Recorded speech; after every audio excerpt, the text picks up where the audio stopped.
என்னாருடைய சிவனையை போற்றி எந்நாட்டவருக்கும் இறைவா போற்றி. அனைவருக்கும் வணக்கம். சிம்ம ராசிக்குண்டான பிப்ரவரி மாத பலன்கள் 2025ஆம் ஆண்டு எப்படி இருக்கும் அப்படிங்கிறத நம்ம பார்க்கலாம். அதற்கு முன்னாடி நம்மளுடைய சேனலை சப்ஸ்கிரைப் பண்ணிக்கோங்க. நம்மளுடைய சேனல்ல ஆன்மீகம் சார்ந்த விஷயங்கள், இறை வழிபாடு, ஜோதிடம், பரிகாரங்கள், இப்படி நிறைய விஷயங்கள் கொடுத்துட்டு இருக்கோம். அதையும் பார்த்து நீங்க பயன்பெறுங்கள். சிம்ம ராசியை பொறுத்த வரைக்கும் பார்த்துட்டீங்கன்னா, உங்களை ஆளக்கூடிய கிரகம் நீங்க யார், உங்களுடைய கேரக்டர் என்ன அப்படின்னு சொல்றது சூரியன் தான். இந்த சூரியன் அப்படின்னு சொல்லக்கூடியவர் பார்த்துட்டீங்கன்னா உங்களுடைய ராசிக்கு 6ஆம் வீட்டுல இருக்கார் 12ஆம் தேதி வரைக்கும். 12ஆம் தேதிக்கு மேல உங்க ராசிக்கு போய் நேரா சிம்மத்தை பார்க்கிறார். இது சிம்ம ராசிக்கும் பொருந்தும், சிம்ம லக்னத்துக்கும் பொருந்தும் இந்த பதிவு. அப்போ சிம்ம ராசிக்கு ராசி அதிபதி மறையிறது அப்படிங்கிறது ஒரு சிறப்பு கிடையாது. 11ஆம் தேதி வரைக்கும் நீங்க கவனமா தான் இருக்கணும். ஏன் அப்படின்னா 6ஆம் இடம் அப்படிங்கிறது கடன், நோய், வழக்கு, வேலையில பிரச்சனைகளை கொடுக்கக்கூடியது, அல்லது வேலையில ஒரு இடமாற்றம், இது எல்லாமே உங்களுக்கு 12ஆம் தேதி வரைக்கும் நடக்கும். அதற்கு மேல் பார்த்துட்டீங்கன்னா இந்த 12ஆம் தேதிக்கு மேல இந்த சூரியன் சனி பகவானோட சேர்ந்து உங்களுடைய ராசியை நேருக்கு நேர் பார்க்க போகிறார்.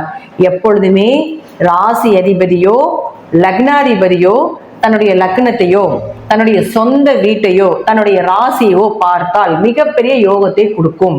அப்ப சிம்ம ராசிக்கு பிப்ரவரி மாதம் 12ஆம் தேதிக்கு மேல நீங்க இப்ப எதெல்லாம் உங்களுக்கு தடையா இருக்குதோ அந்த தடையெல்லாம் 12ஆம் தேதிக்கு மேல உடையும். சூரியன் அப்படின்னா ஒளி கிரகம். மற்ற எல்லா கிரகங்களையுமே நம்ம பஞ்சாங்கத்துல, நம்ம ஆன்மீகத்துல என்ன சொல்றோம்னா ஒரு குருட்டு கிரகம் அப்படின்னு சொல்றோம். சூரியனை மட்டும்தான் ஒளி கிரகம்னு சொல்றோம். அதனாலதான் நவகிரகத்துல பாத்தீங்கன்னா நடுவுல வர வச்சிருப்பாரு. சூரிய உதயம் ஆனாத்தான் எல்லாத்துக்குமே பூஜை.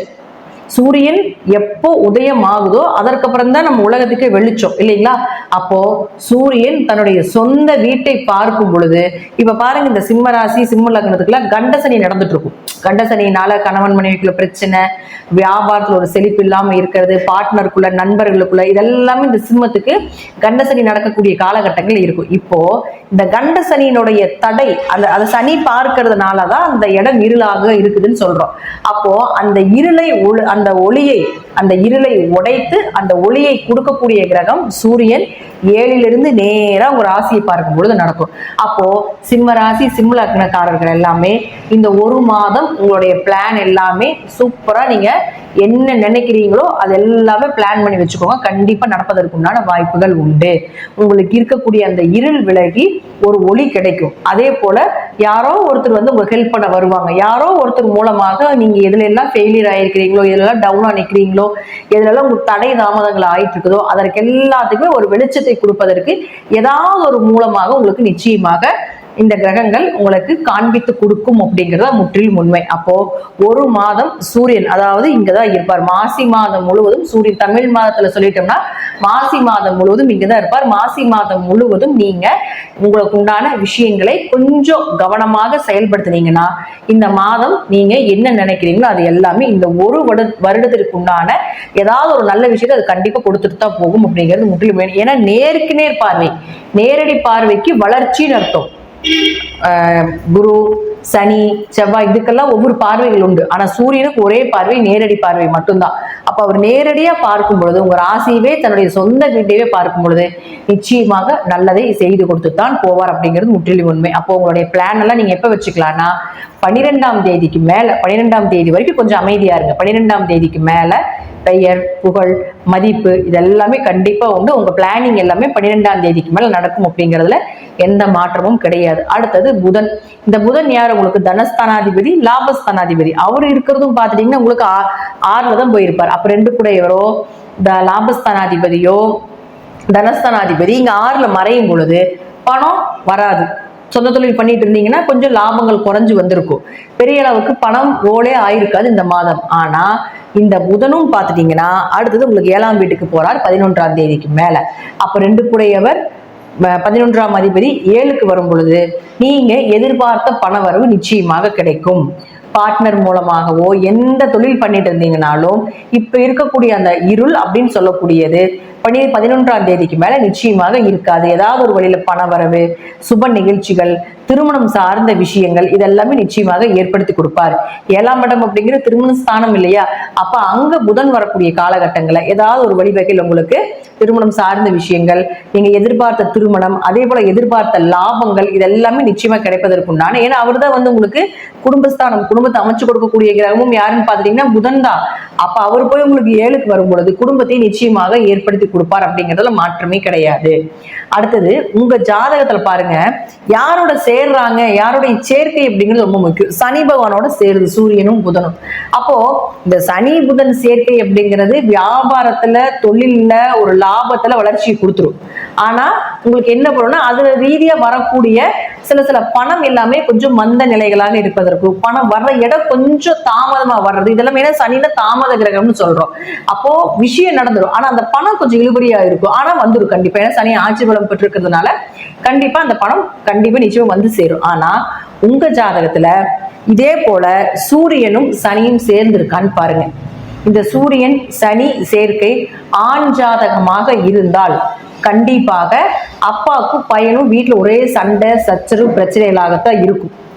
வீட்டுல 2 பேர் இருக்கவே மாட்டாங்க, ஒருத்தர் இருந்தா ஒருத்தர் வெளியே போயிடுவாங்க, நிம்மதியா ஒரு நேரம் சாப்பாடு சாப்பிட முடியாது. இது உங்க ஜாதகத்துல இருக்கான்னு பாருங்க. அப்படி இருந்தால் வருடம் ஒரே ஒரு முறை மட்டும்தான் சனியும் சூரியனும் சேரும். அப்ப அந்த காலகட்டங்கள் அந்த தோஷத்தை அதிகப்படுத்தி கொடுக்கும் ஆண் ஜாதகமா இருந்தா. அப்ப இந்த ஒரு மாதம் மட்டும் கொஞ்சம், மாசி மாதம் மட்டும் கொஞ்சம் நீங்க என்ன பண்ணணும், 16ஆம் தேதி 12ஆம் தேதிக்கு மேல வந்து ஒரு மாத காலங்கள் வீட்டுல அப்பாவும் பையனும் இந்த காம்பினேஷன் இருந்தா மட்டும் கொஞ்சம் கவனமா இருங்க. தேவையில்லாத பேச்சுக்களை பேச வேண்டாம். குடும்பத்துல தேவையில்லாத வியாபாரம் சார்ந்த, தொழில் சார்ந்த பிரச்சனைகள் வரும் அப்படிங்கிறதுனாலதான் நம்ம என்ன சொல்றோம்னா இந்த காம்பினேஷன் இருக்கக்கூடியவங்க கொஞ்சம் கவனமா இருந்துக்கோங்க. அதே போல பாருங்க பெண் ஜாதகத்தில் நம்ம இருந்ததுன்னு வச்சுக்கோங்களேன், அப்பாவும் பொண்ணும் பயங்கர பாசமா இருப்பாங்க. இந்த காலகட்டங்கள் எல்லாமே அப்பா கிட்ட என்ன கேட்டீங்கன்னாலும் கிடைக்கும், தாராளமா வாங்கிட்டு போய்க்கலாம். சின்ன சங்கடங்கள் இருந்தாலும் கூட இப்ப கேட்கக்கூடிய விஷயங்கள் எல்லாமே நடக்கும். பெண் ஜாதகத்துல சூரியனும் சனியும் சேர்ந்ததுன்னா அந்த பொண்ணும் அதிர்ஷ்டசாலி, அவங்க அப்பாவும் அதிர்ஷ்டசாலி, 2 பேரும் பிரியவே மாட்டாங்க, யாரையும் விட்டு கொடுத்துக்கவும் பேசிக்கவும் மாட்டாங்க. இது வந்து பெண் ஜாதகத்துக்கு. ஆண் ஜாதகத்துக்கு மட்டும்தான் இந்த பாதகம், பெண் ஜாதகத்துக்கு அது யோகம். அதே போல அடுத்தது பாருங்க உங்க ஜாதகத்துல ராகு சுக்கிரன் சேர்க்கை இருக்கான்னு பாருங்க. இந்த ராகு சுக்கிரன் சேர்க்கை உச்சகட்ட பண வரவு மகாலட்சுமி யோகம், அதே போல உச்சகட்ட பெண் சாபம். அப்போ உங்க ஜாதகத்துல இந்த காம்பினேஷன் இதுன்னு வச்சுக்கோங்களேன், நல்ல பணவரவு வசதி வாய்ப்புகளோட நீங்க இருக்கிறீங்க அப்படின்னா உங்க குடும்பத்தில் இருக்கக்கூடிய பெண்களுடைய நிலைகள், பங்காளி உறவுகள் இருக்கக்கூடிய பெண்களுடைய நிலைகள், உங்க வம்சத்துல இருக்கக்கூடிய பெண்களுடைய நிலைகள் எல்லாமே நல்லா இருக்காது. ஒன்னா ஆண் வாரிசாகவே பிறக்கும் அல்லது பெண் வாரிசாகவே பிறந்துட்டு இருக்கும். இதுல இன்னொரு என்னன்னு பாத்துட்டீங்கன்னா பெண்களுக்கு ஒரு நிம்மதி அப்படிங்கிறது இருக்கவே இருக்காது உங்க குடும்பத்துல. அல்லது கணவன் மனைவி பிரிந்து வாழ்வாங்க, விடோவா இருப்பாங்க, அல்லது கணவர் இருக்க மாட்டாங்க, ஏதாவது ஒரு வழியில பெண்கள் பாதிக்கப்படுவாங்க. இதுதான் சுக்கிரன் ராகு சேர்க்கை இருந்தால் உங்க வம்சத்தில் நடக்கக்கூடிய உச்சகட்ட பெண் சாபம். ஆனா பணவரவெல்லாம் கொடுத்துரும். இந்த சுக்கிரன் ராகு சேர்க்கை பணவரவு, மகாலட்சுமி யோகம், எப்படி பணம் வருது, எது வருது, தொடக்கூடிய விஷயங்கள் எல்லாமே லாபமா வர்றது எல்லாமே இந்த சுக்கிரன் ராகு சேர்க்கை. நான் சொன்னது போல இந்த காம்பினேஷன் உங்க ஜாதகத்துல இருந்ததுன்னா இந்த அமைப்புகள் இருக்கும் அப்படிங்கிறத சொல்ற. அது இந்த மாசம் என்ன நடக்கும் அப்படின்னு பாத்துட்டீங்கன்னா உங்க ஜாதக சுக்கிரன் ராகு சேர்க்கை அல்லது சுக்கிர திசையில ராகு புத்தி, ராகு திசையில சுக்கிர புத்தி, சுக்கிர திசை ராகு திசை, ராகு இருக்கக்கூடிய வீட்டிலிருந்து 1ஆம் வீடு, 5ஆம் வீடு, 9ஆம் வீட்டுல சுக்கிரன் இருந்தாலோ அல்லது சுக்கிரன் ராகு சாரம் வாங்கி இருந்தாலோ, ராகு சுக்கிரன் சாரம் வாங்கி இருந்தாலும் சுக்கிரன் ராகு சேர்க்கை தான். இது எல்லாமே இந்த மாதம் உங்க ஜாதகத்தில் இருந்தால், ஆணாக இருந்தால் பெண்களிடமும், பெண்ணாக இருந்தால் ஆண்களிடம் ரொம்ப கவனமா இருக்கணும்.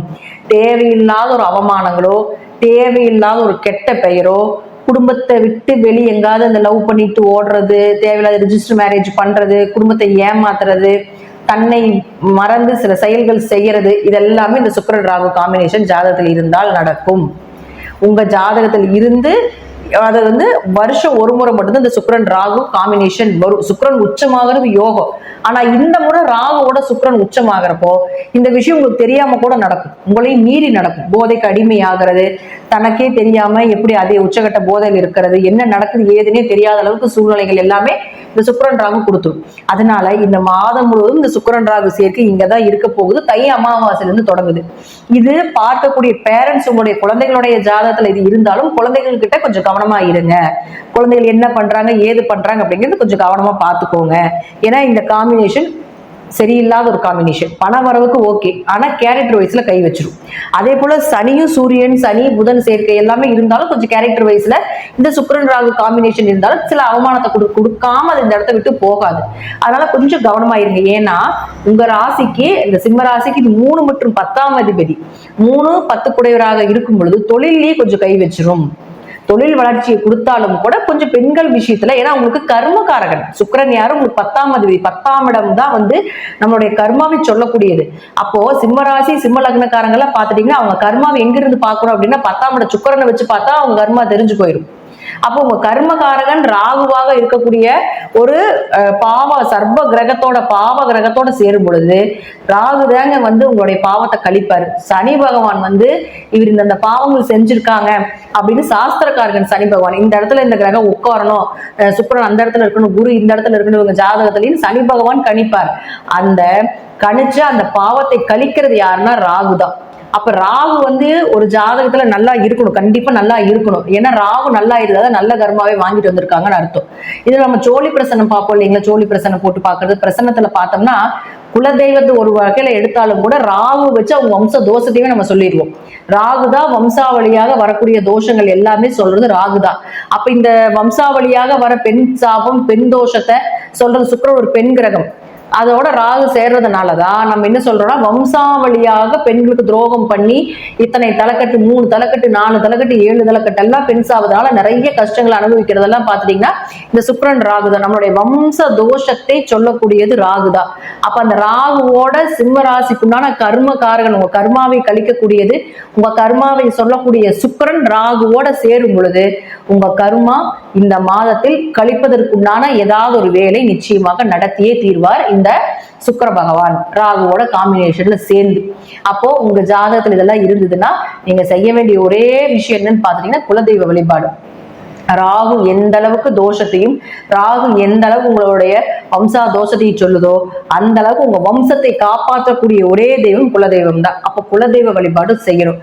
இது போல காம்பினேஷன் இருக்குது அப்படின்னா டக்குன்னு ஓடிடுங்க குலதெய்வ கோயில். குலதெய்வத்தினால மட்டும்தான் காப்பாற்ற முடியும். அப்படிங்கிறதுனால சிம்மராசி சிம்ம லக்னமாக இருந்தாலும் இந்த காம்பினேஷன் ஜாதகத்தில் சூரியன் சனி சுக்கிரன் ராகு சேர்க்கையில இருந்ததுன்னா நிச்சயமாக நீங்க குலதெய்வ வழிபாடை இந்த மாதம் தை அமாவாசையிலேயே போய் பண்றது ரொம்ப விசேஷம். ஏன்னா அன்னைக்குதான் சுக்கிரன் உச்சமாகுது, அவரோட போய் ஜாயின் ஆகிறார்.